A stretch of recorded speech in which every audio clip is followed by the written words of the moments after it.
ಜನಗಳಾದ ನಾವು ಭಾರತವನ್ನು ಒಂದು ಸಾರ್ವಭೌಮ ಸಮಾಜವಾದಿ ಸರ್ವಧರ್ಮ ಸಮಭಾವದ ಪ್ರಜಾಸತ್ತಾತ್ಮಕ ಗಣರಾಜ್ಯವಾಗಿ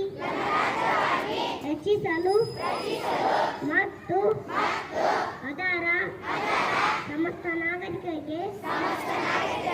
ಸಾಮಾಜಿಕ ಆರ್ಥಿಕ ಮತ್ತು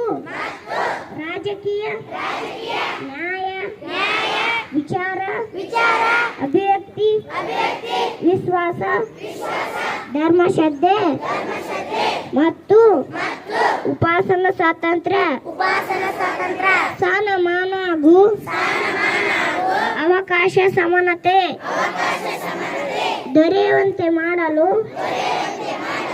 ಮತ್ತು ವ್ಯಕ್ತಿ ಗೌರವವನ್ನು ರಾಷ್ಟ್ರದ ಏಕತೆಯನ್ನು ಹಾಗೂ ಅಖಂಡತೆಯನ್ನು ಸುನಿಶ್ಚಿತಗೊಳಿಸಿ ಅವರಲ್ಲಿ ಮಾತೃಭಾವನೆಯನ್ನು ವೃದ್ಧಿಗೊಳಿಸಿ ಶ್ರದ್ಧಾಪೂರ್ವಕ ಸಂಕಲ್ಪ ಮಾಡಿದವರಾಗಿ ನಮ್ಮ ಸಂವಿಧಾನ ಸಭೆಯಲ್ಲಿ 1949 ಇಸ್ವಿ ನವೆಂಬರ್ ತಿಂಗಳ 26ನೇ ತಾರೀಕಾದ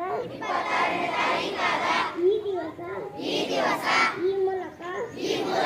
ಈ ಸಂವಿಧಾನವನ್ನು ಅಂಗೀಕರಿಸಿ ಅಧಿನೇಮಿಸಿ ಅರ್ಪಿಸಿಕೊಂಡಿದ್ದೇವೆ.